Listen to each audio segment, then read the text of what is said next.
Olá, Otávio, tudo bom? E aí, microfone, a gente sempre esquece, né? Acabei de ligar. É, Boa noite. a gente desliga para não aparecer nenhum som de fundo na vinheta inicial, a gente esquece de colocar de novo. Tá? A Viviane daqui a pouco está aqui, ela falou que vai atrasar um pouquinho, mas a gente já vai começando a falar de filmes também, né? Que essa é a nossa proposta, né? Otávio, o que você acha aí desse tema, filmes e arquitetura?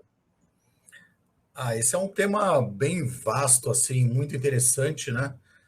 E, em geral, não se comenta muito. Só nós que temos o vício da arquitetura, né? Mas a arquitetura ou cenografia, no caso do cinema, né? Que entra como cenografia, ela desempenha em alguns filmes um papel preponderante, quase como um personagem, um personagem a mais. E a gente vai falar um pouco sobre isso hoje. São muitos os filmes, então talvez a gente só comece superficialmente nesse tema e depois a gente avança para outros dias para comentar sobre outros filmes. Você falou uma coisa muito interessante, que é essa relação com o cenário, né? A brincadeira do arquiteto que trabalha, inclusive, na cenografia é justamente essa, né? Passar essa ideia, passar o conceito do filme, passar uma época, né? Passar um pensamento, passar um ambiente, né? Tudo através, né? Dessa forma como ele vai organizar, nessa forma de informação que também é o cenário, né, que a gente trabalha em cenografia. Então, assim, vale muito a pena pensar nisso, né, assim como passar essa informação. E esses filmes que nós traremos aqui, que nós apresentaremos aqui, falam muito disso, né? Eu acabei focando um pouquinho mais na questão da arquitetura, dos edifícios, do histórico, né, do design do design de cenários, na verdade, né? E eu percebi aqui agora há pouco que o Otávio viu mais essa parte, né, de comunicação mesmo, né? Estava vendo até a apresentação dele aqui, tá? Eu acho que, né, foca um pouco nisso. Otávio, quer apresentar primeiro, quer que eu fale um pouquinho antes? Fica à vontade, Eric. Você tem aí na tua apresentação, você tem aí começa muito bem com o Jacques Tati, né?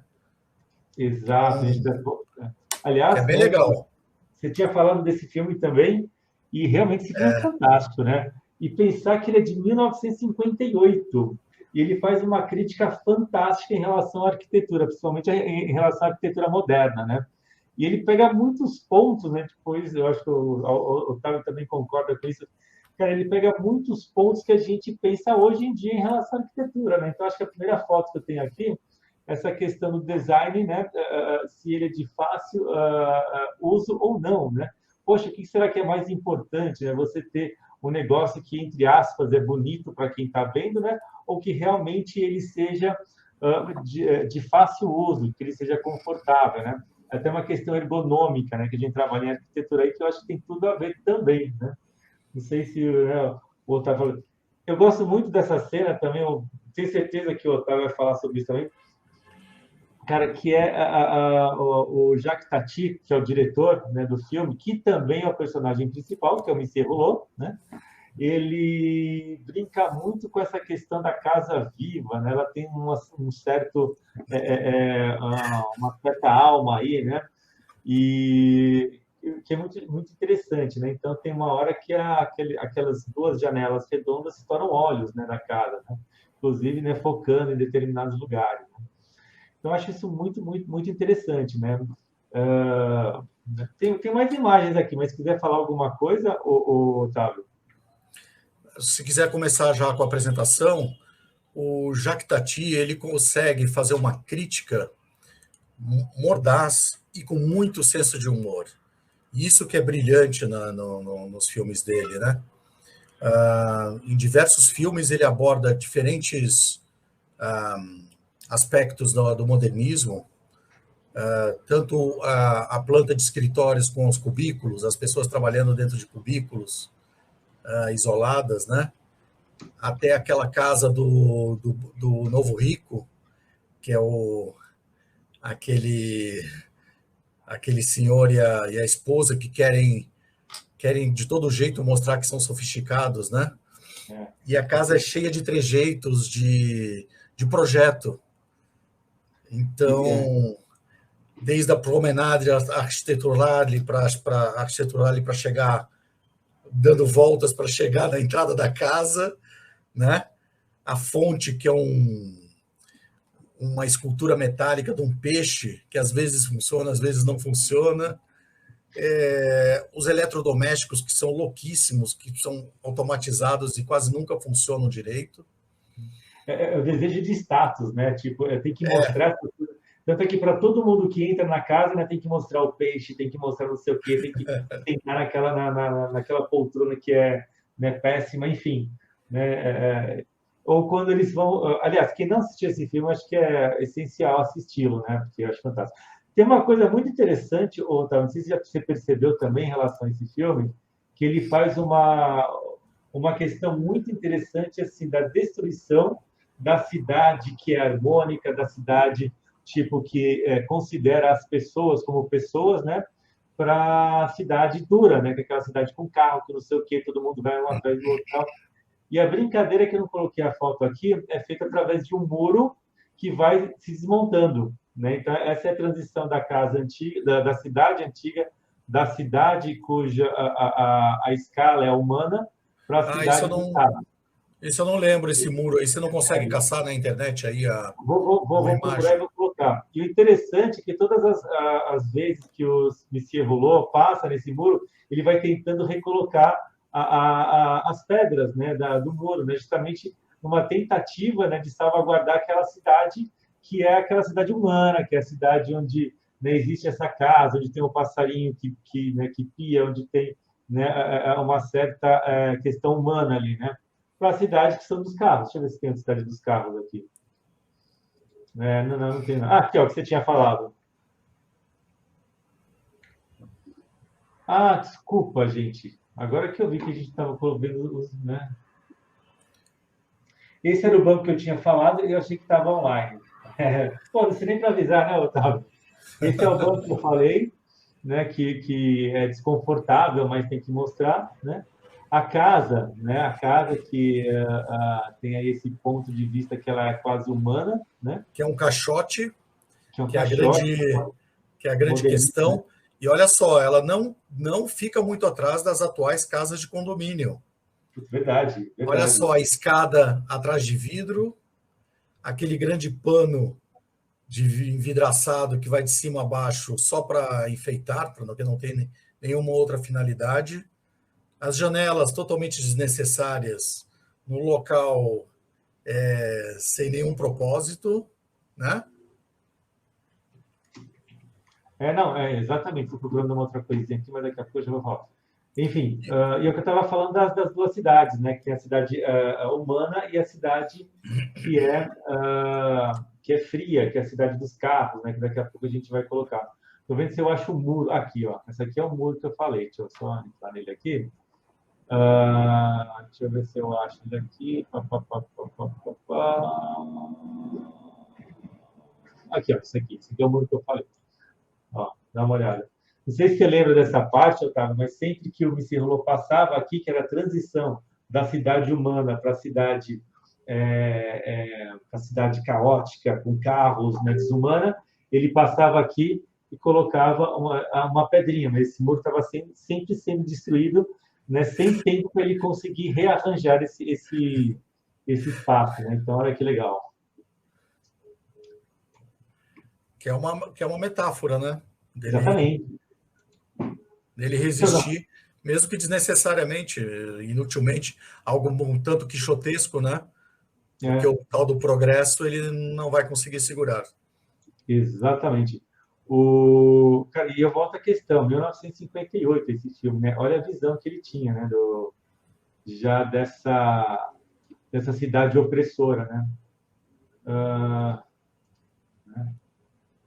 que outra questão de usabilidade também, tal, o caminho que você tinha falado, né, Otávio? A pessoa tem que seguir esse a tal da caminho promenade. Exatamente. A fonte que nunca funcionava quando eles queriam, com um tal peixe metálico.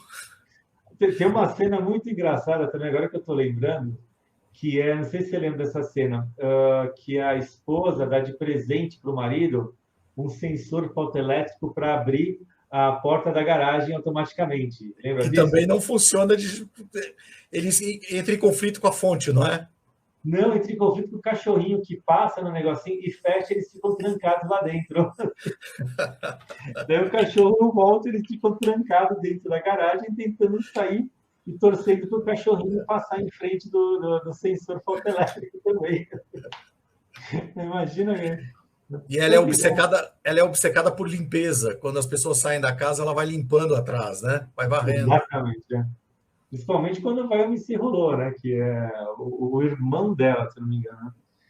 E vou acabar só com o Jacques Tati e depois tem esse também, que é o Traffic, né? Do Jacques Tati, que em português é As Aventuras do Senhor Rolô no Tráfego Louco. Nossa, olha a tradução que fantástica. Né?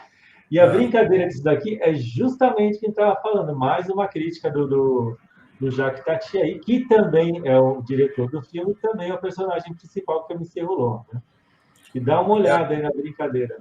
Uma crítica feroz ao rodoviarismo, né? Essa importação americana, e que não tem nada a ver com as cidades europeias. E as cidades europeias, hoje em dia, estão revertendo todo esse processo rodoviarista, né? E a cada vez mais aumentando áreas centrais sem nenhum acesso de carros. Exato. Então, o Jacques Tati, muito antes do seu tempo, hoje eu acho que ele ficaria feliz se ele visse o que está sendo feito nas cidades. O anti-urbanismo, né? Do que foi. Há outras críticas, né, que poderiam ser feitas também, mas com certeza em relação a essas dele, eu acho que deve ter uma questão boa aí, né? Muito bom. Essa circular, onde que não ajuda em nada no trânsito, os carros ficam dando volta. E tem um ciclista aqui, não sei se você percebeu aqui também, né? O cara puxando o food truck aqui, sabe? Então, assim, né? Poxa, o cara pensou em tudo aí, né? Aliás, tem tudo, né? Tem o carro legal, tem o carro do trabalhador, tem não sei o que e tal. O Jacques Tati tinha essa questão de ser bem detalhista, né? E ter, não só detalhista, mas ter uma estética muito legal, né? Como a gente vê muito nesse outro filme dele aqui, que é o Playtime, que é de 67, né? E aqui ele faz aqui a crítica dele já é em relação ao trabalho, né? Então ele tem uma crítica aí feroz à questão desse trabalho que... ambiente corporativo. Exatamente. Né? Que deixa as pessoas sem pensar, só repetindo coisas, né? Essa cena é genial. Genial. É uma crítica social, né? Todos repetem a mesma coisa, né? E tudo aberto para fora, né? Mas a que você estava falando dessa cena aqui, ó. Essa aqui eu acho fantástica. Essa é brilhante. É brilhante, e aí que está o nosso tema de hoje, né? O Tati, ele usa muito a arquitetura para passar essas ideias muito fortes, né?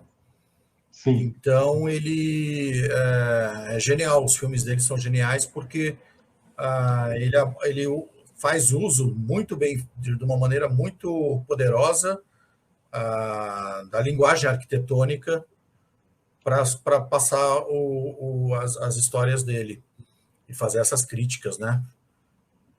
Ferozes. Exato. Esses cubículos são incríveis, né?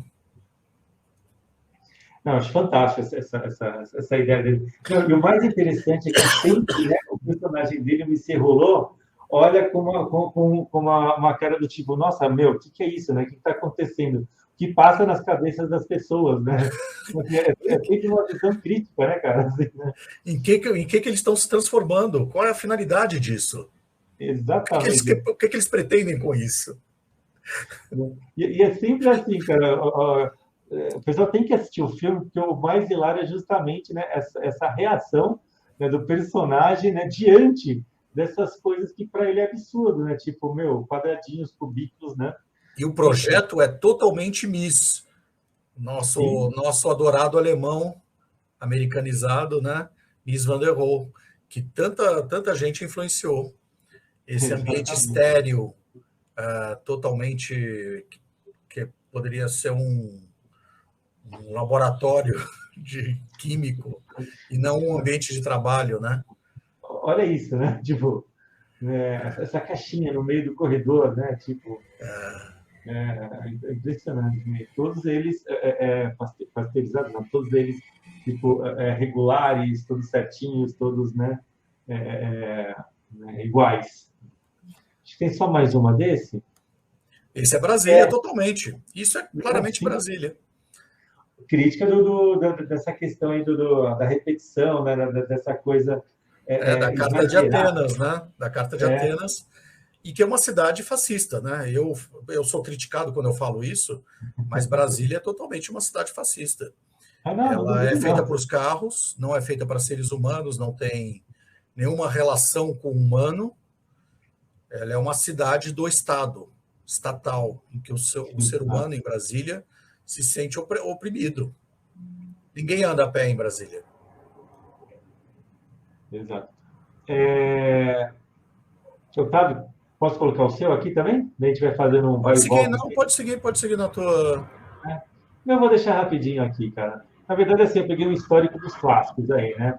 Obviamente, né?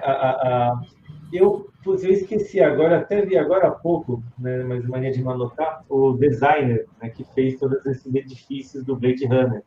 Que quando saiu esse filme na década de 80, né, 82 ali, uh, né, o que mais chamou a atenção foi justamente, né, esse desenho né, o desenho do cenário do Ridley Scott, do Blade Runner, né? Então dá uma olhada na brincadeira. Não, e o interessante também, acho que eu não vou ter aqui, mas tem muita coisa que foi colocado, né, no cenário, né, no visual do Blade Runner, cara, que hoje em dia não existe mais. Uma O Blade propaganda Runner, do Blade o Runner. Eric, desculpa te interromper. O Blade Ah, Runner foi muito inspirado por foram chamados vários gênios do design. então, isso eu queria lembrar o nome.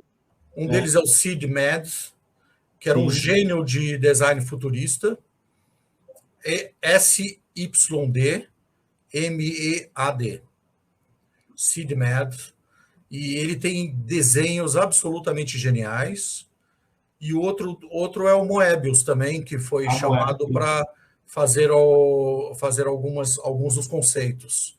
Tem mais gente envolvida, e é interessante que essa cidade do Blade Runner, com as pirâmides e as torres, foram feitas, eu assisti um documentário sobre isso, foi feito com restos de objetos, pedaços de aspirador, que eles colocavam luz, porque não tinha efeito especial como nós temos hoje, né? Na época.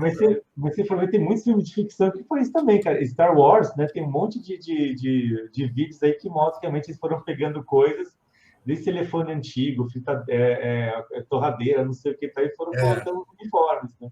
Mas é legal isso. Poxa, isso é criatividade, isso aí é método projetual. A gente pode projetar esse tipo Agora, o que né? é genial em Blade Runner, e eu acho que isso foi estava muito à frente do tempo, é que, primeiro, é uma cidade, antes de todo mundo prever, que já passava já por um processo quase que uma China. Exatamente, é. Ele, inclusive, ela é cheia de luminosos, inspira-se um pouco no Japão, mas que os personagens lembram muito a China. E ninguém imaginava nessa época que a China se tornaria a potência que seria hoje, com essas cidades que lembram um pouco, lembram um pouquinho Blade Runner. Outra coisa é as torres que têm as suas hierarquias, né? A parte inferior é a população que não consegue habitar, que não tem condições, né?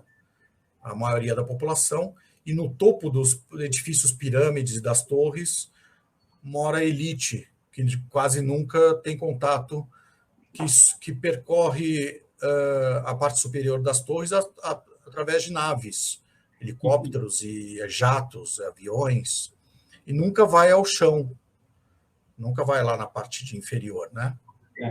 E tem um outro filme que faz exatamente isso, que é de 19, da década de 20. Metrópolis. Metrópolis, exatamente. Né? Sim, Metrópolis foi o que influenciou o Blade Runner, né? Exatamente. Esse cenário. Não só o cenário, Fritz Lang. Fritz Lang, exatamente. Fritz Lang, o diretor, mas a autora do livro é Tia von Harbou, se não me engano. Eu tenho um livro, eu comprei um livro fantástico que lançaram aí não sei quantos anos do filme, e, nossa, livro fantástico, uma edição capa dura muito bom. Mas daqui a pouco eu volto nele. Mas peraí que eu tenho foto aqui também vou até pular alguns aqui, mas eu vou chegar no Metrópolis. Aqui, ó, Metrópolis. Tá? 27 no Brasil, olha só. Fritz Lang e Tia von Harbou, que é a autora do livro, exatamente.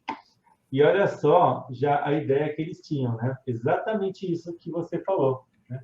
Parte superior, a parte do pessoal que tem grana, né? E lá embaixo, né, tipo no subsolo, era a classe trabalhadora que fica trabalhando lá para que o pessoal que está lá em cima fique bem. Mas, assim, olhando essa imagem, até lembro um pouquinho da questão do Blade Runner, hein? Totalmente. Eles assumem que se inspiraram em Metrópolis. Essa cidade estratificada.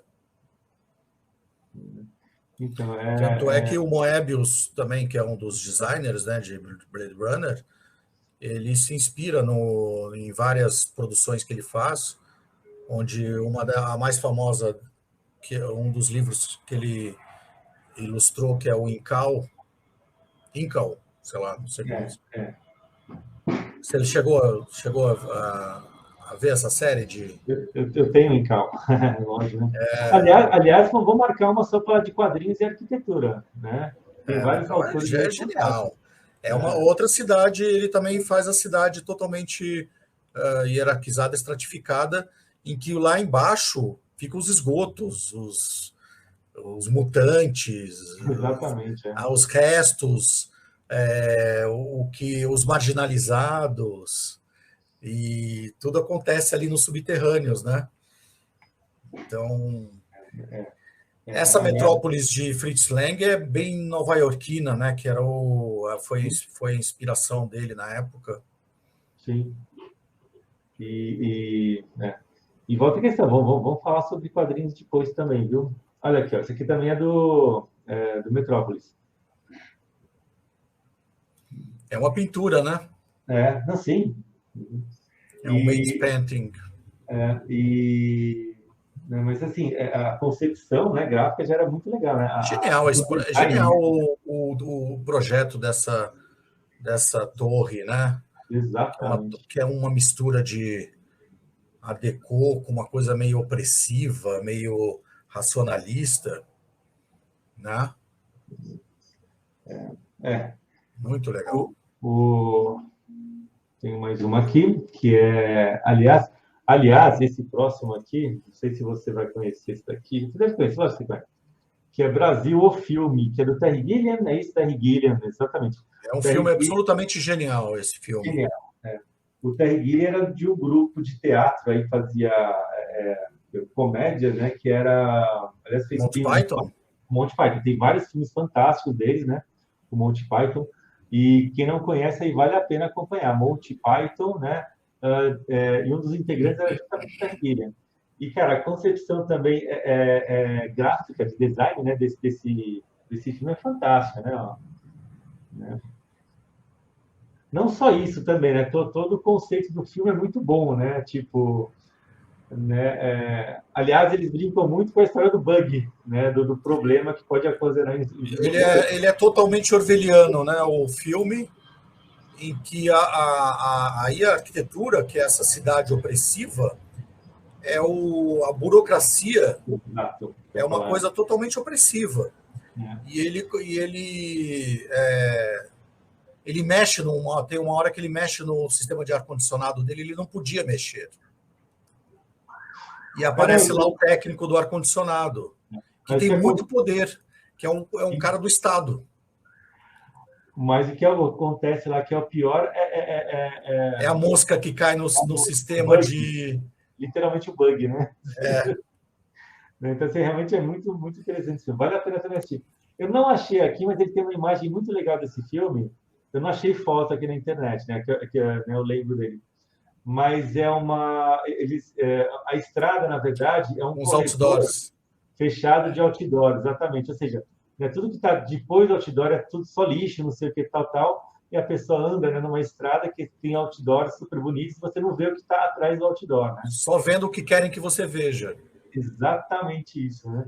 Eu Esse acho filme é absolutamente genial, ele é uma mistura de kafkiano, né? Kafka, sim, com George Orwell, e ele se torna muito realidade, viu?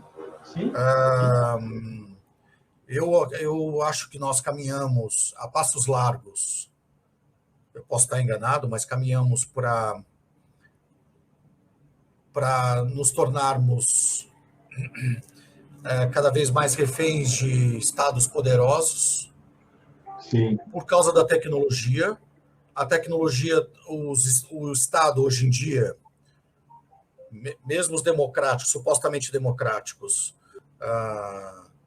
eles estão se fazendo uso da tecnologia para controle populacional e submissão das massas e etc., né?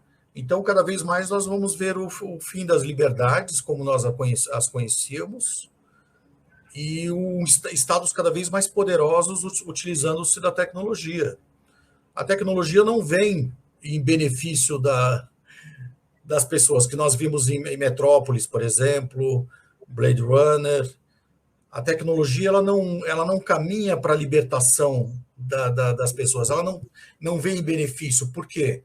Porque os estados e a elite que controla os estados, né, elas têm mais facilidade para fazer uso da tecnologia. E o fazem. Então, nós estamos caminhando rapidamente para o exemplo que vemos na China hoje em dia.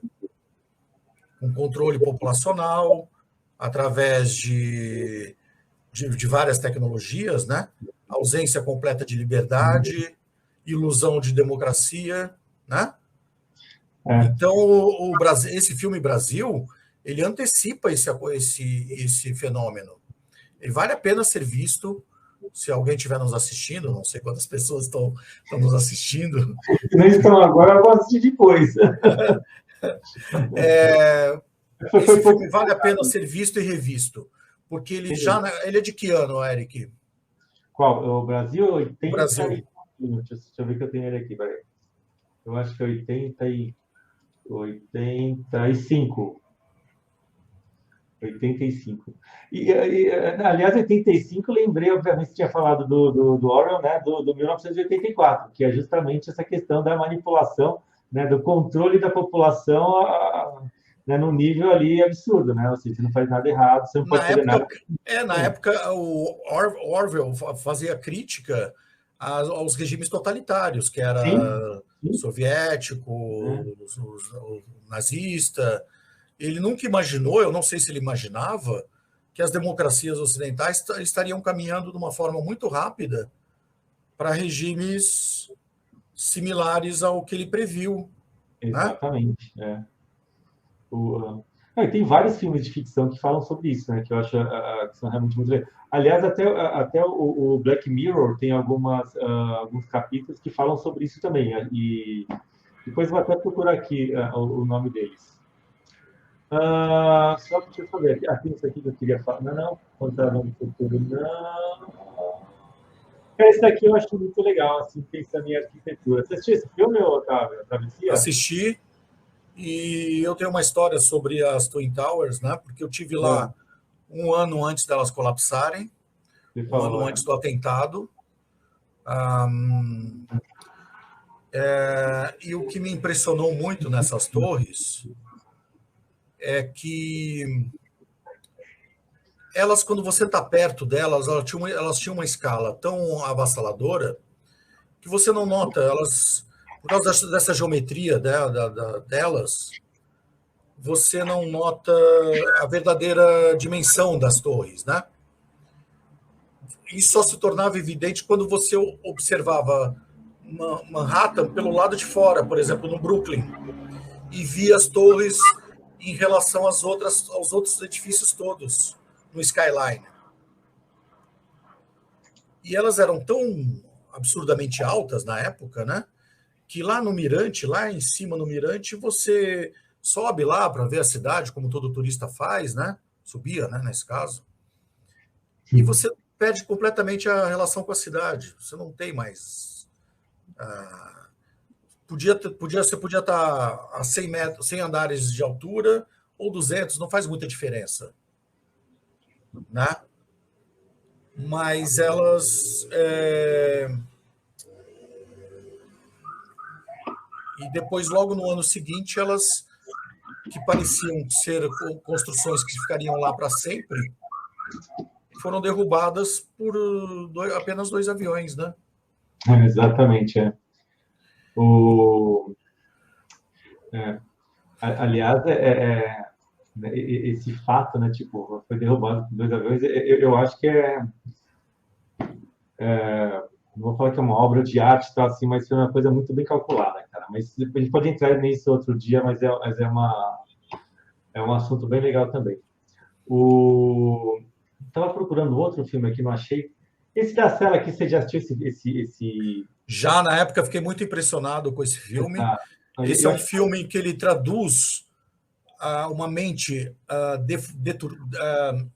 distorcida de um psicopata, de um assassino psicopata, em arquitetura, em cenário. Então tem uma genialidade, algo muito genial nesse filme. É um filme já bem antigo e é surpreendente por causa disso, dele traduzir essa loucura da mente do psicopata em espaços construídos, porque a história do filme é que essa psicóloga consegue, através da tecnologia, ela precisa, para descobrir aonde, para salvar uma pessoa, acredito eu, que ele deixou a morte, não sei, em algum lugar, e ela precisa correr contra o tempo e entrar na mente desse louco homicida, através de um aparelho que acessa o cérebro dele. Só que lá ela encontra também toda a loucura insana, né? E todo desenho de produção também é fantástico. Fantástico. Então, essa ponte da psicopatia com cenários e com espaços arquitetônicos é muito interessante. Foi muito bem escolhido esse tema aí, Eric. Se eu não me engano, o diretor, ou o diretor de fotografia do filme, é o mesmo que fez aquele clipe do Losing My Religion, do R.E.M. Não sei se você lembra. Assim. Você perceber, parece muito realmente a linguagem, né, gráfica do diretor de fotografia. Um cara que mandava muito bem essa questão do inconsciente traduzido em cenários incomuns e até incômodos era o David Lynch, né? Sim, nossa, David Lynch fez coisa muito boa. Então, ele consegue traduzir naqueles cenários louquíssimos, que são muito bem feitos, né? Inclusive em vários deles naquela série a Laura Palmer, né? Como é que chama? Do Twin Peaks. Twin Peaks. Realmente ele era muito bom. Você falou dele, eu lembrei de outra pessoa aqui, outro diretor que eu gosto muito, cara, mas não coloquei nenhuma imagem aqui, não. É o Peter Greenaway também, ele tem umas coisas fantásticas, ele cria umas imagens fantásticas nos filmes dele também, que vale muito a pena. Quem não conhece, procura aí o Peter Greenaway, que é muito legal. Esse da Cela, esse filme da Cela é legal para quem estuda questões das sensações que os espaços podem trazer, podem comunicar, seja através de cores, formas, texturas, iluminação. E se você consegue traduzir sentimentos através de um espaço, né? Por coincidência, esse livro estava aqui atrás, ó, a gente tinha falado, mas é uma área da arquitetura que a gente estuda pra caramba, que é a psicologia ambiental, né? Então tem muita coisa né, em relação a isso que o Otávio falou, tá? Então, quem tiver curiosidade também, acho que vale muito procurar. E eu peguei, eu li um livrinho bem pequenininho, tá? Agora há pouco, chama Arquitetura no Divã, né? Que, na verdade, a autora ela é arquiteta e psicanalista, ou psicóloga, agora eu não lembro, enfim. E ela ela cria relações muito interessantes, né, entre as condições psicológicas das pessoas e o ambiente onde elas estão inseridas, ou os ambientes que essas pessoas solicitam para ela como designer de interiores, entendeu? Então, assim, é um livro bem legal. Quem quiser dar uma olhada aí, né, qualquer coisa que eu colocar, Interessante. né? Chama Arquitetura no Divã. Vou até colocar aqui um livro baratinho, tal. Deixa eu ver só. Tem na Amazon. Que é esse aqui, ó. Pronto. Peguei ele outro dia, achei legalzinho. Quem tiver curiosidade aí, ó. Esse aí. Arquitetura no Divã. Comprei há pouco tempo, tá vendo? Quem tiver, ó, a quarta dimensão do espaço. Quem tiver curiosidade, é muito legal, vale a pena. O que mais a gente tem aqui? O Quinto Elemento, esse filme eu acho muito legal. Também Que é o Incal, né? É um Incal traduzido em filme, né? Pior que é verdade, né? Assim, inclusive, toda a parte da cidade, né? Essa daqui, ó, dá uma olhada nisso. O gênio por trás do Incal é o Jodorowsky, né? Sim, também Aquele cara absolutamente brilhante e que bolou todo o universo de Dune, que depois acabou por criar o Alien. Sim. Né? E o Jodorowsky nunca foi reconhecido. Ele não conseguiu executar o filme que ele queria, que era Dune. Ninguém comprou a ideia dele. O Dune antigo, você está falando, né? Sim. O Dune antigo, ele fez tem até um documentário sobre isso, e foi ele que teve a sacada de juntar aquele louquíssimo do alemão, o Giger.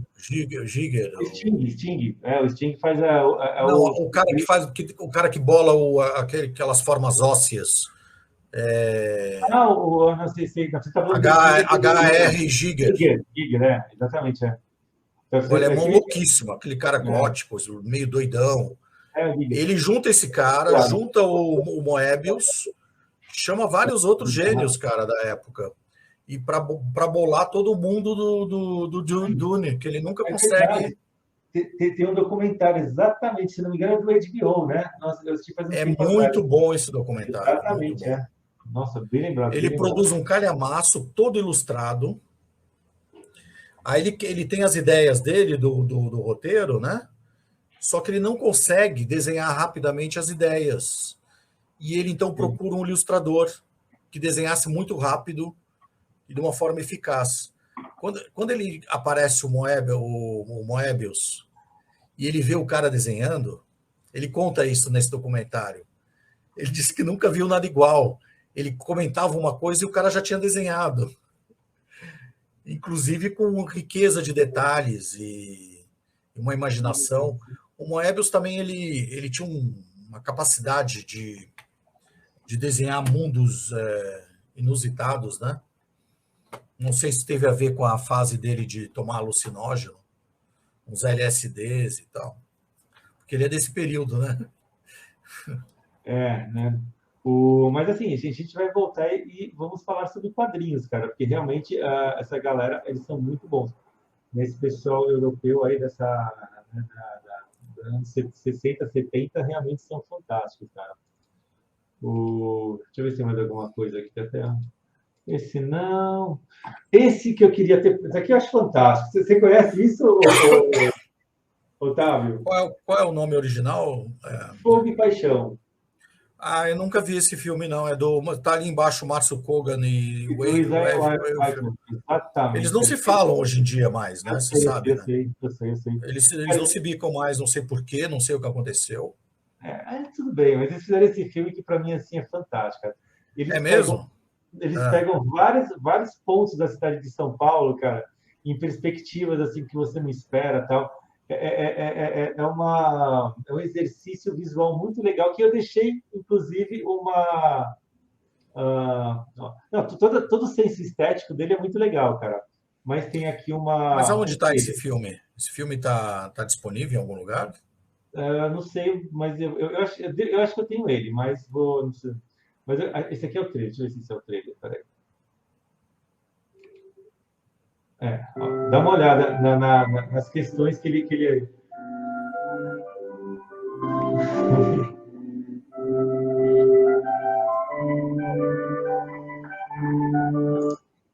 Opa.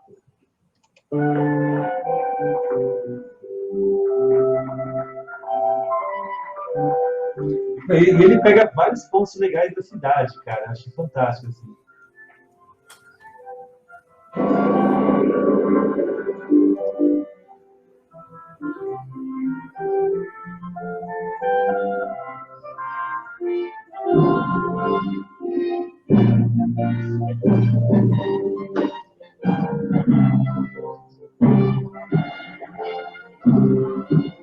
Muito bom.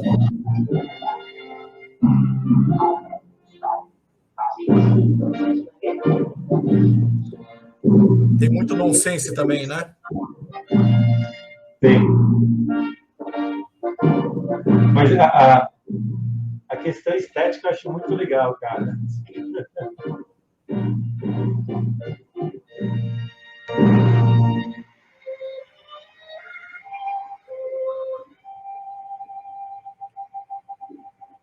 Isso é só um trailer, acho que já está acabando até. E qual é a história no final? É sobre a cidade? É sobre a cidade. Acho que agora acabou. É sobre a cidade. Epa, não cheguei.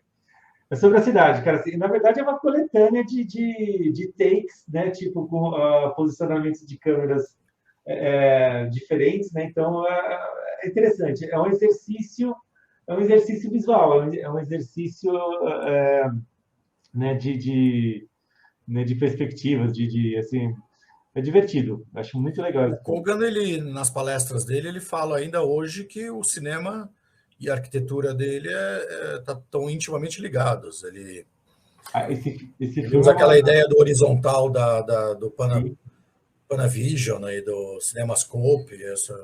Então, ele diz que a linguagem de cinema, para ele, é fundamental na arquitetura dele. esse É filme o, demonstra isso, porque realmente a brincadeira é justamente essa. E, de novo, assim, cada enquadramento que ele faz, cara, é uma foto, assim, né, e não só é uma foto, mas é um desenho de arquitetura, né? Então, né, teve alguns exemplos nesse trailer aí que né, dá para perceber. Mas o filme é muito mais do que esse simples trailer, vale muito mais a pena, cara. que é um pouco a sacada do Kubrick, né? Que era o Sim, Kubrick, ele começou como fotógrafo. E ele era sim, muito bom fotógrafo. Então, ele tinha um olhar em comum para os pontos de fuga, para as situações de enquadramento, né? tem E um os filmes vídeo, do Kubrick, todos eles podem ser analisados durante horas, só do ponto de vista fotográfico, né?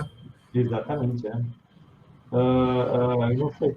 Tem um videozinho muito legal também que mostra que grandes, grandes cenas dos filmes do Kubrick, né, tem aquela perspectiva central, né, o ponto de Sempre, fuga, né, então assim sempre.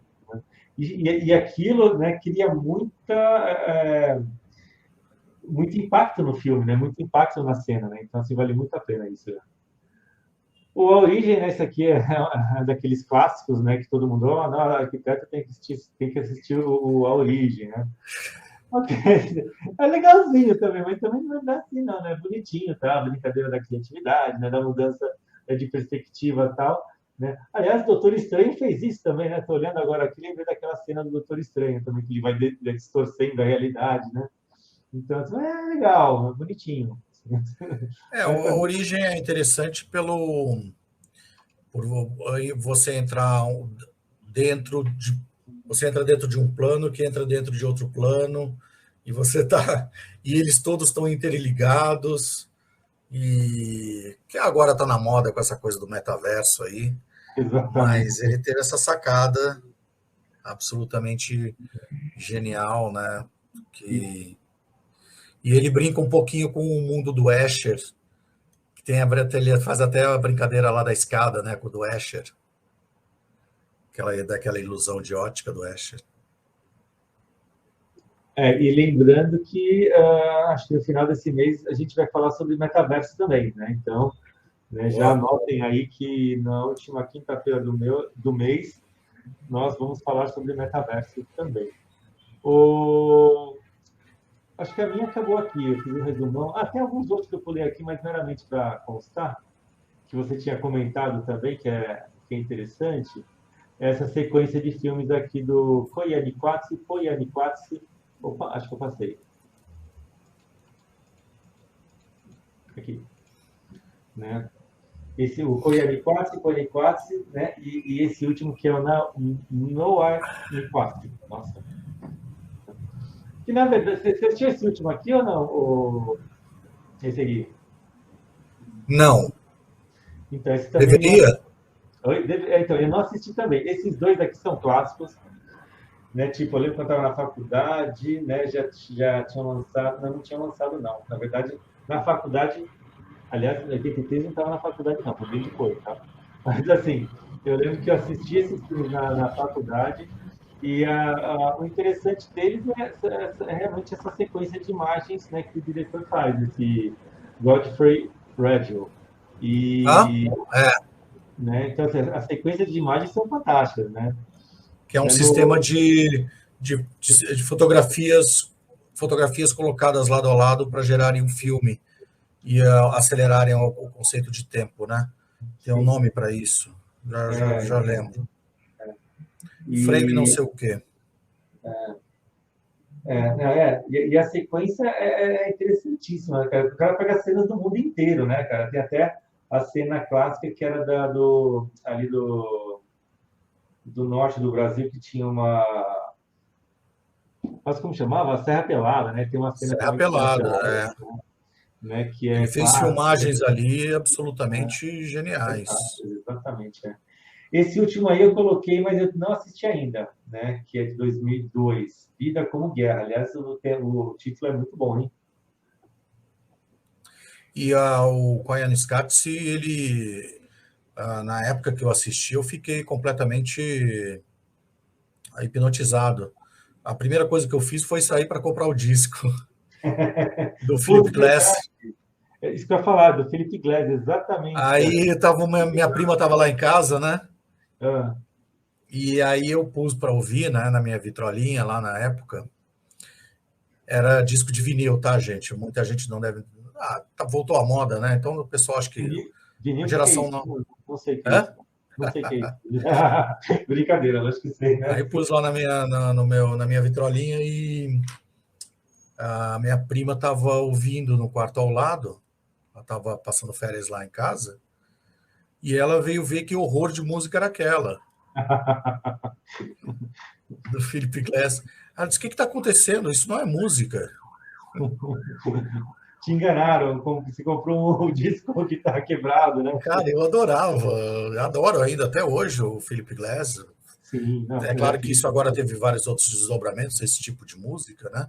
é, Mas mas o sem a Felipe Glass, música, o filme não seria o que foi, o Koyaanisqatsi. Eu acho que ele seria muito menos do que. Porque a música também cria esse ar hipnótico, né? sim, sim, De passar a imagem da cidade como um grande organismo em movimento, em transformação, é uma coisa e as contínua, né, pessoas cara? e as pessoas dentro desse organismo como uma parte, né? Os carros que parecem glóbulos vermelhos circulando nas avenidas, o metrô com aqueles movimentos de massa, as pessoas andam e param, passando nas É, catracas. Uma coisa mostrando a vida das pessoas nas janelas, nas torres corporativas. E o segundo deles, o Bauakatsi, já é a vida em países onde tem muita miséria, né? Sendo que entre eles o Brasil. exato. Aí filma na Índia, Paquistão, Brasil, Vietnã, vários lugares. Mas o primeiro ainda continua sendo o mais Mas, impressionante. exatamente, cara. Foi o primeiro, né, que, enfim, né? Deixa eu ver se tem mais algum aqui. Quer que eu vou abrir o seu então, viu, o Sábio? Pode Ah, ok, ser? fica à vontade aí. Vamos falar só sobre Cidade de Deus, depois a gente encerra. Você que sabe. Já estamos em 50 minutos.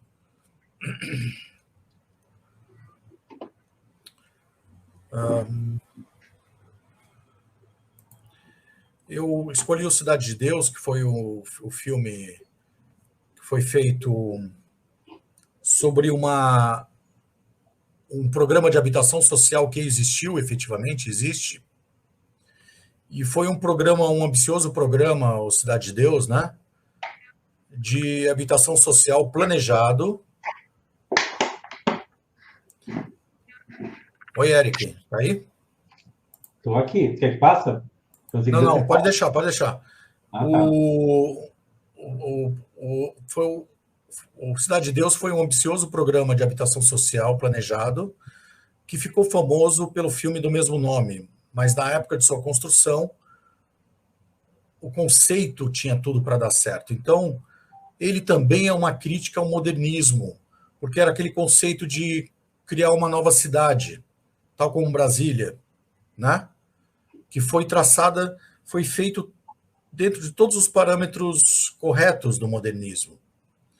Traçado pelo arquiteto italiano Giuseppe Badolato, o plano era engenhoso e inovador, com ruas de uso exclusivo para pedestres, com muitas áreas de lazer, as casas de até 18 metros quadrados.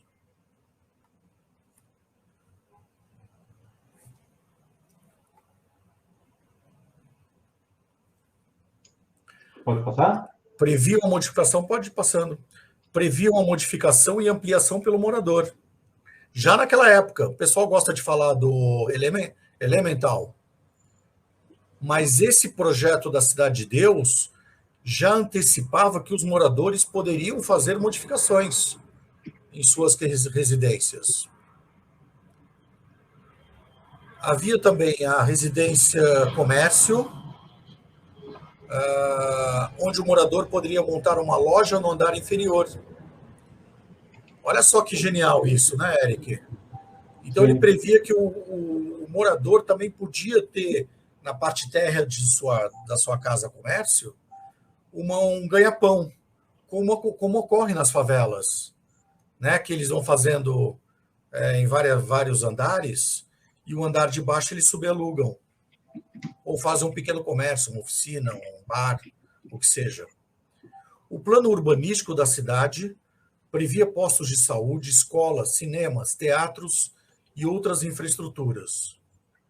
Como ocorre até hoje, até mesmo em urbanizações novas, o local serviu para depositar famílias deslocadas de outras regiões desapropriadas pelo Estado.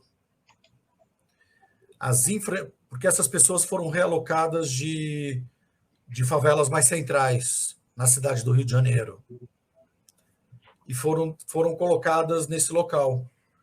Mas fizeram tudo certo, a cidade foi bem planejada, não é? Muitas das infraestruturas prometidas nunca foram feitas, e o que era para ser uma urbanização modelo tornou-se um campo de refugiados sociais, com a política até hoje vigente de assentar e esquecer. O projeto urbanístico nunca foi executado integralmente, e há mesmo quem culpe até o diretor do filme Cidade de Deus pela fama e tragédia social do local. O filme ele pega muito bem, o filme é genial por isso, é que ele pega muito bem, olha só o plano ali traçado, já executado pelo Giuseppe, pelo arquiteto italiano. Do ponto de vista de projeto, foi tudo feito corretamente. Aonde tudo começa a fracassar, e o filme mostra isso de uma maneira muito clara. A distância da cidade, vamos dizer assim, oficial. Esse local era bem afastado, então as pessoas estavam distantes do seu local de trabalho e iriam depender de transporte público várias horas por dia para chegarem em locais onde houvesse trabalho. Então, esse já foi o primeiro erro, isolamento da cidade, né? E depois, muitas das infraestruturas prometidas do Estado não foram executadas no local, principalmente aquelas como hospitais, creches e delegacias de polícia, elementos que trariam um contexto de cidade para o local. Então ele ficou, esse empreendimento tornou-se um gigantesco assentamento de excluídos sociais da cidade. Pode ir passando, Eric, por favor. O filme ele traduz isso muito bem, porque olha a Cidade de Deus atual, como é atualmente.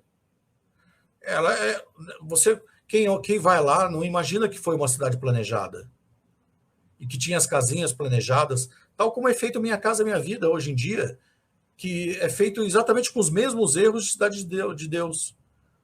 Pode seguir, Eric. Olha só.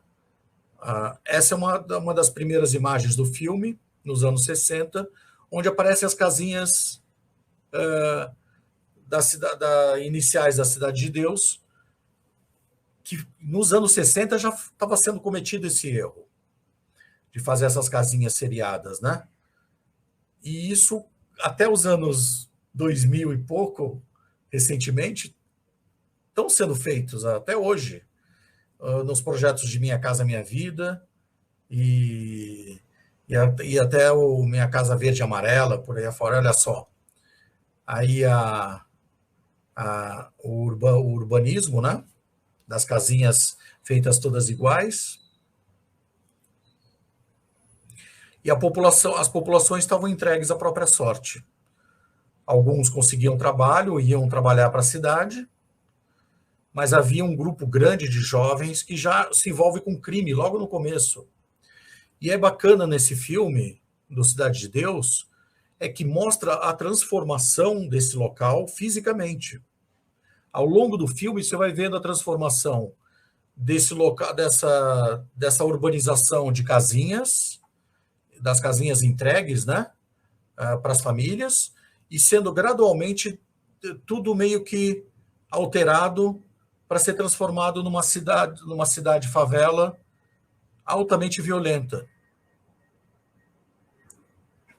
E mostra a história de vários jovens na cidade, né, da Cidade de Deus, alguns deles envolvidos com crime e outros tentando conseguir levar a vida de uma maneira honesta. Ali ao fundo, olha só, aqui são cenas do filme. Aqui as casinhas já estão sendo transformadas, tá vendo? A primeira coisa que os moradores fazem é construir muros, né, na frente para aumentar, fazer mais um puxadinho, né? E lá no fundo já tem os novos empreendimentos de habitação sociais, são os predinhos da Coab, que são feitos também sem nenhum caráter de trazer cidadania para as populações. Ou seja, são tão distantes quanto. Aí essa é a última imagem, uma das últimas imagens do filme, em que tem um grupo de traficantes que é perseguido pela polícia e se desfaz, e no final do filme aparece esse grupo de crianças muito jovens, todos com uma arma na mão, que será a próxima gangue, né? A ser formada na cidade. É muito legal o filme, porque ele do ponto de vista do urbanismo e da arquitetura, ele é uma crítica social muito séria, né? Desses assentamentos, dessas urbanizações feitas para dar um teto, né? Que era o conceito, né?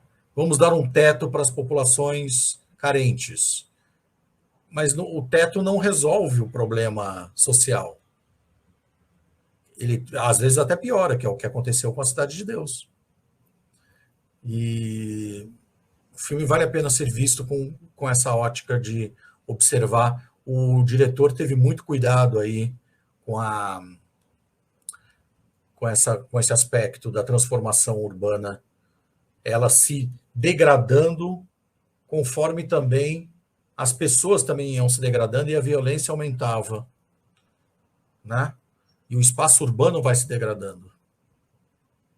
O que é impressionante, né, Eric? Porque, se você for pensar bem, foi gasto muito dinheiro para solucionar um problema, né? De habitação, habitacional. Houve um interesse em resolver, foi chamado o arquiteto, foi feito um É. projeto. Então, a minha grande crítica, cara, a todos esses projetos sociais, HIS, não sei o que tal, tal, cara, é que assim, o projeto vem do que o arquiteto acha. Entendeu? Assim, então, assim, é muito difícil você ter, por exemplo, a coparticipação da população. Tem um arquiteto aí esqueci, um país aqui da América do Sul, ele está fazendo uns projetos muito legais, não vou lembrar, daqui a pouco eu vou lembrar o nome, que eu acho que é uma solução, ou seja, tudo não precisa ser igual, né? Você pode ter características particulares do morador em cada uma das suas casas. Você tem que ter isso, né? Você só protege, você só dá valor ao que te dá identidade. Então, uma casa, né? A casa da pessoa que mora ali, tal, tal. Poxa, se ela não tem identidade, ela é mais uma dentro daquele mundo. Então, assim, tipo, o arquiteto tanto faz, né? Tipo, ó, todo mundo é igual, não sei o que tal. Mas não é, né? Tem que haver a identidade. Então, assim, tem alguns poucos projetos que a gente vê até em São Paulo, tem também, como em alguns outros lugares aí pelo mundo, tal, que se toma esse cuidado de entender quem é a população, conversar com a população, tentar criar alguma coisa que seja que tenha a identidade da população que vai ali morar. Senão não vai dar certo mesmo. Senão acho que vai Onde ser. eles começam errando, mesmo tendo um projeto muito bom, com uma série de boas intenções, eles começam errando pela distância da cidade, Sim, também. nesse E também local. perde identidade. Também, né? Você não tem mais essa É, identidade, não tem mais essa ligação, né, com a cidade, exatamente, né? porque para o Estado, como era uma obra em que o Estado estava preocupado em dar o maior número de casas, de teto para o maior número de famílias possível, ele ia procurar um terreno mais barato possível. E esses terrenos só estão muito longe da área urbana oficial, Exato. digamos assim. Não, Então, o Estado, por essa procura de terrenos acessíveis e baratos, com uma área disponível muito grande, ele vai acabar relegando milhares de famílias ao ostracismo da cidade. não É sei um se erro crasso isso. é, exatamente. E não sei também se é o caso desse, estou vendo por essa foto aqui também. É muito comum você ter esses novos bairros isolados, né, totalmente, né, não só da cidade, né, como de qualquer outra coisa. Né? Então, poxa, né, insere lá a população naquele lugarzinho lá, né, vou dar casa, tal, tal. Poxa, mas não é só casa, né, que a população precisa, ela precisa, né, de infraestrutura, ela precisa de contato com todo o restante da cidade para não se sentir isolado, né? Então, Porque para mim, tem muita questão aí da identidade que essa população perde ao se instalar em locais desse tipo. e você tá favorecendo você está criando a marginalização física das pessoas, das Exatamente, famílias. Se elas já eram marginalizadas, a situação piorou ainda mais. sem dúvida. E Cidade de Deus tornou-se um dos locais mais violentos do Brasil, Sim. com crimes horríveis ocorrendo lá. É uma terra sem lei. Eu já participei uma vez de uns programas, né, de um pessoal que tentava rever algumas áreas em comum na periferia lá, Zona Leste, Leste, Leste. Cara, às vezes você conversava com as pessoas, você ouvia, mas aqui é terra sem lei, não vem político, não vem polícia, não vem ninguém, entendeu? Então, o fato de você afastar, né, não só afastar, você até pode afastar, contanto que você dê infraestrutura para que a pessoa tenha condição, né, de estar inserida dentro da cidade, de fazer parte da cidade, né? As cidades aí que têm uma melhor relação aí, de vida são aquelas cidades que as pessoas, né, possuem uma ligação mais íntima, né, com as pessoas, com os edifícios, com as ruas, com a segurança, com todas as relações sociais, né? Então, eu acho que falta um pouquinho disso quando a gente fala de urbanismo, né? Não é só tipo fazer um desenho bonito da calçada, fazer um desenho bonito das cadeiras, não. A gente tem que pensar né, nas pessoas, na população, né, entender como elas pensam, né? Poxa, né, as pessoas pensam diferentes, né? Eu penso diferente do arquiteto que mora lá na Espanha, eu penso diferente da população tal, eu penso diferente de um médico, eu penso de... Enfim, né, o importante, né, e eu acho que essa é a grande questão do arquiteto, é tentar compreender, né, quem são as pessoas que vão morar ali, entendeu? Mas o Aí incrível, a gente consegue fazer o projeto. Oi? mas o incrível é que isso tudo que a gente está conversando ocorreu nos anos 60. Esse problema da Cidade de Deus e muitas outras. Ah, aqui em São Paulo nós tivemos a cidade de Tiradentes, que também é um fracasso do ponto de vista habitacional, porque também criou-se um gueto. E o problema é que continua-se até hoje a cometer os mesmos erros. Porque a Ninguém preocupação parece que aprende nada, cara. Porque a preocupação não são as pessoas, a preocupação é tipo, olha, É resolver. não, para mim é política, tipo assim, olha, nós construímos tantas casas, olha que legal, mas poxa, construiu tantas casas, será que essas casas são boas para as pessoas que estão ali? Será que vai ter um resultado legal daqui, sei lá, 10 anos? As pessoas não pensam nisso. Esse é o grande problema, assim, não se preocupar com pessoas, né, e se preocupar só com o tipo, nossa, construíram 1.000 habitações ali, não sei o que, tal. A Inês está falando de mobilidade urbana. Falta mobilidade urbana para esses locais, para esses bairros, sim. Né? Esse é um grande problema também. Deveria ser proibido o Estado criar novas áreas habitacionais afastados sem dar transporte de alta capacidade e digno para as pessoas. Não são aquelas linhas. Exato, exatamente. Eles criam um teto para as pessoas e assentam as pessoas e depois todo mundo se vira. É claro que, nesse caso, pediu-se para criar uma situação que era uma bomba relógio social. Isso é inacreditável que os nossos políticos e as pessoas envolvidas com esse planejamento não tenham percebido isso até hoje, cara. É inacreditável. Porque estão cometendo esses erros ainda hoje. Não, é um absurdo. Né? Não, e detalhe, né? Tipo, eu vejo muita gente na academia aí, tal, nossa, Jangel, né, esses autores aí super, né? A cidade é das pessoas, não sei o que, tal. Um monte de gente fala um monte de coisa, não sei o que, tal.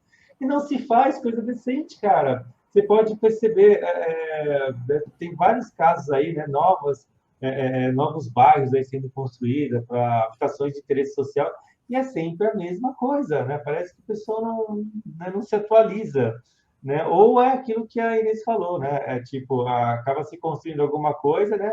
Simplesmente para deixar lá, para falar que construiu e acabou, né? Ou seja, não há interesse nas pessoas, né? Há interesse em mostrar que fez alguma coisa, né? Mesmo que essa coisa não seja, né, apropriada para alguém morar.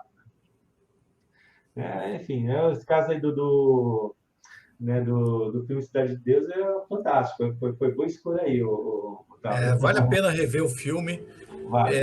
Ele é genial, esse diretor é genial. Eu acho que ele já nem mora mais aqui no Brasil. Ele é. E depois, em outra ocasião, a gente fala sobre outros filmes. Fernando Meirelles. Fernando Meirelles. Quer passar só o outro que colocou aqui? Tem mais um ou dois mesmo? Não quer Tem o falar dele? Parasita, né, que ganhou o Oscar e foi super falado. Sim. Em que esse diretor, ele faz uma crítica social severa, né, a uma cidade capitalista, exploradora, em que ele coloca... A Inês falando, é verdade, mesmo edifícios, projetos de edifícios classe média, a qualidade arquitetônica é péssima, realmente. É péssima. Estão sendo feitos agora uns cubículos vendidos a uma fortuna, um metro quadrado, em que o banheiro fica dentro do quarto e a cozinha fica dentro do banheiro e do quarto. É por aí. E é caríssimo, cara. Eu brinco. A gente está voltando naquelas casas medievais, né? Onde todas as funções eram executadas no mesmo espaço, né? Então, só quem ganha dinheiro. Assim. Só quem ganha dinheiro aí nesse esquema é o construtor, que ganha uma bolada, meu. Lógico, e o cara o investidor que compra para alugar. Airbnb, por aí afora, porque para morar é uma tragédia. São autênticos cubículos. Exatamente. Por quê? Porque o preço nas áreas centrais das cidades está muito inflacionado, é muito caro. No caso do Parasita, o diretor, o Bong Joon-ho, ele é polêmico, porque quase todos os filmes dele têm uma temática de crítica social severa, inclusive em relação ao capitalismo. No caso, a alegoria dele é que há uma família carente que mora no subterrâneo. Então é legal, porque a arquitetura, no Parasita, a arquitetura, ela desempenha uma função fundamental para contar a história. A arquitetura é mais um personagem. A arquitetura da família carente é um subterrâneo sujo, fedorento, em que quase não tem janelas, eles estão abaixo do nível da rua. É um porão onde não entra a luz do sol praticamente, e onde eles fazem as coisas, as lives, dentro do banheiro, por exemplo, onde eles estão ali sentados. E é interessante. Ah, Não, e é interessante que, mais uma vez, né, tem essa conotação aí do embaixo, do em cima, né, do metrópole. exatamente. O subterrâneo, o marginalizado, Exatamente. o rejeito da sociedade, né? E a família bem-sucedida, ele não tira o mérito da família bem-sucedida, isso que é interessante. E eles são bem-sucedidos porque são esforçados, trabalham pra caramba, tem um monte de diploma na parede, e conseguiram ser bem-sucedidos. Então não são uns capitalistas gorduchos que não exploram o resto da sociedade e não fazem nada, vivem de lucro. Eles trabalham, né? Os bem-sucedidos. Mas aí, no caso, a família que é pobre, eles são muito inteligentes, que é a sacada do filme, né? E eles começam a ver um esquema de como eles conseguem entrar na sociedade da elite. E aí o menino, o rapaz, forja o diploma dele, faz uma... Porque ele entende de computador um pouco, ele faz faz uma coisa falsa e consegue... Deixa nessa imagem aí, que eu já vou falar sobre ela. E ele consegue, então, virar o tutor da filha do casal, que está com problemas de matemática. E ele vira o professor da menina, a família gosta muito dele, e ele começa gradualmente a colocar para dentro, fingindo que não conhece. Coloca o pai como motorista, mas que ele finge que não conhece, a irmã como sei lá o quê, não lembro bem, como arrumadora, a mãe como empregada, e por aí afora. E ele vai pondo a família toda para dentro para viver nessa casa. E é a sacada deles. Essa casa do filme Parasita ao contrário do que muita gente imagina, é um cenário. Ela foi feita do zero, só para o filme. Isso não sabia, não. Legal. O diretor ele tinha uma imagem, ele fez uns esboços de como ele queria espaços amplos na casa da família bem-sucedida, tomadas de cena, como a gente comentou com o Kubrick, amplas, que você visse, na sala você visse a cozinha, e que fosse tudo grandes panos de vidro, né? Planos de vidro e tudo aberto, né? Tudo sem muitas divisórias, e ele não encontrou nenhuma casa similar ao que ele queria, então eles construíram uma. Ele chamou um designer, nem arquiteto, ele chamou um cenógrafo. Aí o cenógrafo até fala uma coisa curiosa, que ele diz que se fosse chamado um arquiteto, talvez fizesse diferente, porque nós no cinema a gente está preocupado com os planos de cena. Então a casa foi toda feita em função disso. Que E ela é lembra, muito. que lembra que o Kogan. O Kogan falou, né? Que lembra que o Kogan falou, exatamente. Porque o Interessantíssimo, aliás. Kogan é muito exagerado Aham. nessas aberturas. O cara é totalmente exagerado. É isso que a arquitetura dele virou uma coisa diferente. Ele traz essa novidade, porque ele exagera até Ela é nesses cênica, né? nesses planos sem apoio, essas janelas gigantescas, né? Que abrem para. E, e essa casa é um pouco isso, essa casa do filme do Parasita. Então a casa é um personagem também, e mais quando a gente descobre que ela também tem um subterrâneo, né? Você assistiu o filme, né? Sim, claro. Então aí vem spoiler, hein? Quem não assistiu o filme ainda vai em Ah, spoiler, né? mas, gente, não, sem problema spoiler hoje, vai, pode fazer. Não, a pessoa desliga agora se ela não quiser ainda ver o filme. E depois ela liga quando Desliga e conta tiver até 10. Desliga e conta até 10 e volta para ouvir aqui. assiste o filme e depois volta. Isso, é. Mas o spoiler é que, assim como ela vinha de um subterrâneo, numa casa abaixo do nível da classe média, né? Eles estavam lá no porão. A casa do milionário também tem a metáfora do porão, mas Exato. só que é secreto, em que a família, que era a, a empregada que vivia na casa, em que eles conseguem expulsar, ela tinha um marido lá, ela e o marido viviam, ele era muito doente, e eles viviam dos restos do que ela levava para ele à noite. Então eles tinham construído todo um porão secreto na casa. Daí o nome Parasita. E acontece E. muitas outras coisas também que não, né? Hã? Acontece várias outras coisas também Não, que não. tem várias outras coisas, até um pouco exageradas, né? Exato, exatamente. Aquelas mortes e tal, que é um pouco Era isso que exagerado. era o spoiler que eu falei para não falar. Eu acho que foi meio over, né? Tipo, Não, acho que tinha que ter, eu acho que tinha que ter essa dose dramática, assim, de ir ao é. limite, entendeu? Pode ir Acho que a passando aí brincadeira é as imagens, Eric, vamos lá. por favor. Olha, esse é o porão, onde eles estão esquematizando como é que eles vão fazer, né? Para assumirem. Aqui é o rapaz indo para ir dar aula pela primeira vez. Olha lá o cenário, o acesso à casa. Os jardins em volta. Não é igual do Jacques Tati, que era, né, Mas certeza. lembra um pouco, não é? O acesso, essa. Sim, mas a brincadeira aqui é mais racional o negócio, né, do que o do Jacques Tati lá. Pode passar? Pode. Aí ele está vendo a dona da casa lá de cima, né?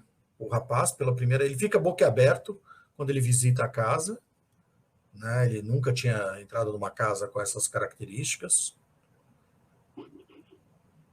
Pode seguir. Olha lá, ele boquiaberto olhando para todo lado, pode seguir.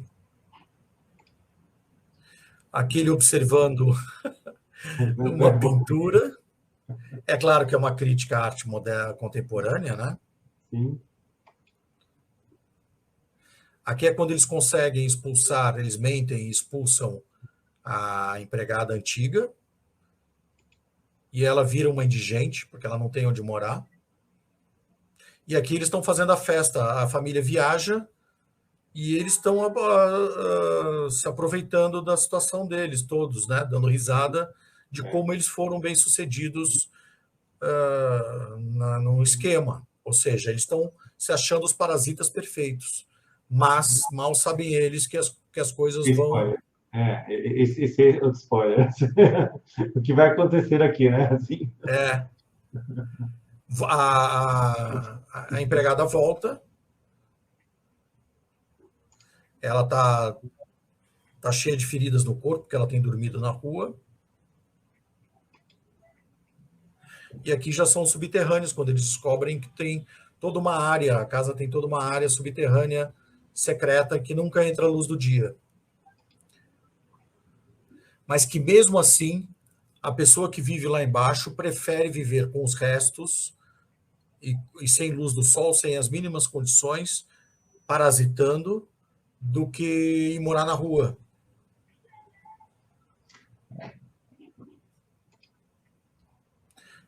Aqui é um pôster, né, fazendo uma analogia, né, em vários andares. No topo está a casa modernista, né, lá em cima.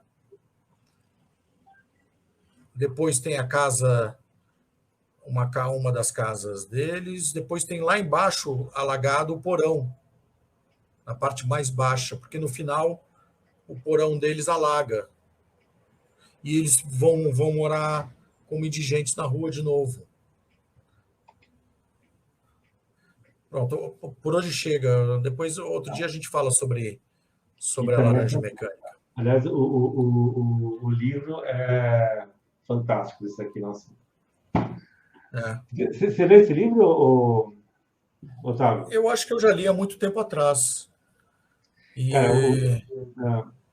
Mas o filme ele foi feito em parceria com o autor do livro. Sim, e tem muito do Stanley Kubrick, né?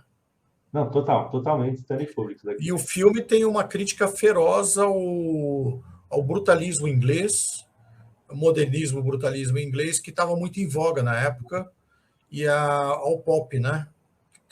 Que tem vários cenários. O legal do livro é que o autor, que eu vou lembrar o nome aqui, já que eu tinha esquecido o nome dele, aliás, Anthony Burgess, exatamente. O Anthony Burgess, o interessante do livro, aliás, a tradução que fizeram, a última tradução que fizeram do livro, ela ficou perfeita, né? Porque, na verdade, né, como era uma coisa futurística, não sei se você sabe dessa história, ele pegou palavras de vários lugares da Europa, de vários países, inclusive Rússia, não sei, tal, Inglaterra, tal.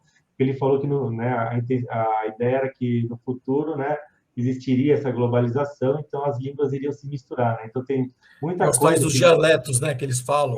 Exatamente, Então, assim, você começa a ler o livro, nossa, é duro de você entender, né? Porque o livro inteiro é feito com esses dialetos, né? Com essa junção de palavras de todo mundo, né? Mas chega uma hora, cara, que você vai começando a entender ela. E, tipo assim, é muito interessante ler o livro, né? E volta a questão, a última edição que eu tenho, se eu não me engano, é da Aleph, da editora Aleph. Eles deram uma tradução muito, muito legal, entendeu? Eles mantiveram muito das palavras, né? Embora tenha um dicionáriozinho no final, assim, você não precisa dele, que você vai lendo, chega uma hora que você vai lendo, tipo, tranquilamente, você começa a entender tudo, assim, é uma loucura o livro. Então, além da questão do livro ter toda essa história, que a gente não vai entrar no caso agora, ele tem essa questão da linguagem dele, que é fantástica, cara. Vale muito a pena ler o livro. E ele aborda uma série de questões muito relevantes, né? Sim. Ao controle de novo do Estado. Isso que eu ia falar. Inclusive, voltando a esse assunto do controle do Estado. De novo, porque no Kubrick isso é muito... Isso volta sempre, né? No Full Metal Jacket também isso ocorre. O Full Metal Jacket é fantástico. Ou mesmo o De Olhos Bem Fechados também tem um pouco disso também. Exato, do poder, né? Do poder oculto, né? Exatamente. Aí, tipo... Né, siga o que o pessoal fala, tem que ser assim, acabou e se vira. E se você procurar se informar, eles vão te cancelar. Exatamente. Você será anulado. Exatamente. De Olhos Bem Fechados é absolutamente genial. É assustador. Mas assim, é assustador, mas eu acho fantástico o final, a última frase do filme, que eu não vou fazer spoiler. Quem quiser, assista ao filme, que para mim é uma quebra de tudo, assim. Tudo que acontece no filme, de repente... De Olhos Bem Fechados? De Olhos Bem Fechados. Depois é fantástico. Aliás, todos que nós recomendamos aqui são imperdíveis. Aliás, podia fazer um dia só de Stanley Kubrick, que eu adoro Stanley Kubrick, cara. Adoro todos, assim. Full Metal Jacket, para mim, é fantástico, né? Assim, tem, né? Pô, todos, assim. Tem coisas fantásticas do Stanley Kubrick. Gente, então, é isso. Se tiver dúvida, deixa depois lá nos comentários do vídeo, tá? Sobre De Olhos Bem Fechados, quem tiver curiosidade, assiste o finalzinho do filme aí, que é legal. E é isso. Otávio, últimas palavras aí? Valeu, muito bacana o tema de hoje. Temos depois muitos outros filmes para comentar e a gente aproveita em outros dias, outras lives, outros talks, né? E foi bacana Gostei. Foi legal pra caramba. Então é isso aí, pessoal. Super valeu. Até mais. Tchau, tchau, tchau. Eu